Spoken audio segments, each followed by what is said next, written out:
Friends, ఈరోజు 3వ తరగతిలో 14th లెసన్ చెట్టు కోరిక చెప్పుకుందాం. చెట్టు కోరిక యొక్క ప్రక్రియ ఏంటి? కథ, కాల్పనికత, ఇతివృత్తం, సృజనాత్మకత. ఈ పాఠం కాల్పనికతకు చెందినది. మామిడి చెట్టు సన్నని ఆకుల సందు నుండి విహరించడం ఎవరికి ఇష్టం అంటే గాలికి ఇష్టం. మామిడి చెట్టు సన్నని ఆకుల సందు నుండి విహరించడం ఎవరికి ఇష్టం అంటే గాలికి ఇష్టం. గూడు కట్టడం కోసం గడ్డి పుల్లలు ఏరుకొస్తున్నది ఎవరు?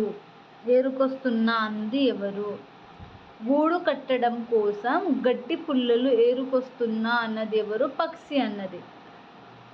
ఆహారం కోసం నేను తిరగని చోటు లేదు, చివరికి ఒక పాప తినడానికి కొన్ని గింజలు పెట్టింది అన్నది ఎవరు? పక్షి. మేము గుడికి వెళ్ళాం, తోటకి వెళ్ళి పళ్ళు తిన్నాం, టోపీలు అమ్ముతున్న ఆయన దగ్గర టోపీలన్నీ గుంజుకొని వచ్చాం, ఇదిగో మా నెత్తుల మీద చూడు అన్నది ఎవరు? కోతులు. చెట్టు తొర్రలో కాపురం ఉండేవి చీమలు. అరే నేను కూడా నడుస్తున్నా, నేనింకా ప్రపంచమంతా చూసి వస్తా అన్నది ఎవరు? చెట్టు. అరే నేను కూడా నడుస్తున్నా, నేనింకా ప్రపంచమంతా చూసి వస్తా అన్నది ఎవరు? చెట్టు.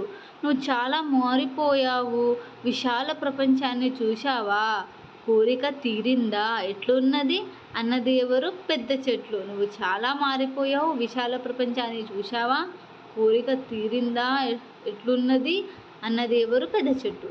చిన్న చెట్టు పక్షులు, చీమలు, కోతులు వలె నడవాలని ఎవరిని ప్రార్థించినది? వానదేవతను. చిన్న చెట్టు పక్షులు, చీమలు, కోతుల వలె నడవాలని ఎవరిని ప్రార్థించినది అంటే వానదేవతను. కోతులు తమతో పాటు ఏమి తెచ్చాయి? టోపీ. ఊళ్ళో పిల్లలకు ఉసిరికాయలు తెంపి ఇచ్చాం, మేము కొన్ని తిని వస్తున్నాం అని చెట్టుతో చెప్పినది ఎవరు? ఉడతలు ఉసిరికాయలు తింటాయి కదా.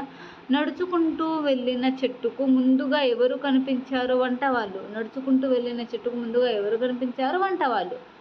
చిన్ని మామిడి చెట్టు నడుస్తూ పోయిన ఊరు మిట్టమల్లి. మొదట చిన్న మామిడి చెట్టును కాపాడిన వారు ఎవరు? పక్షులు. నెక్స్ట్ వచ్చేసి కట్టెలు కొట్టేవారి నుంచి చెట్టును కాపాడినది ఎవరు? చీమలు. పోలీసు బారి నుంచి చిన్న మామిడి చెట్టును కాపాడినది ఎవరు? కోతులు. చివరికి అడవిలో ఉండటమే సుఖవంతమైన జీవితం అని గ్రహించినది చిన్న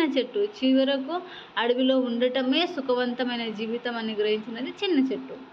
నెక్స్ట్ మనం చదువు ఆనందించులో కొబ్బరి బొండం గురించి చెప్పుకుందాం. ఈ పాఠం యొక్క ప్రక్రియ చిత్రకథ, ఇతివృత్తం, హాస్యం. కొబ్బరి బొండం అనేది చదువు ఆనందించు అనుబంధంలోని కథ. కొబ్బరి చెట్టు కింద పడుకున్న కుందేలుకు ఏమి అనిపించింది? ఆకాశం విరిగి పడినట్లుగా శబ్దం వినిపించింది. ఏమైంది, ఎందుకు ఉరుకుతున్నావు అని కుందేలును అడిగింది ఎవరు? జింక.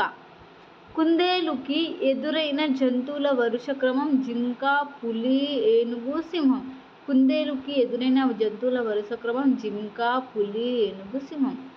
ఆగండి, ఎందుకు ఉరుకుతున్నావు అని అడిగింది ఎవరు? పులి.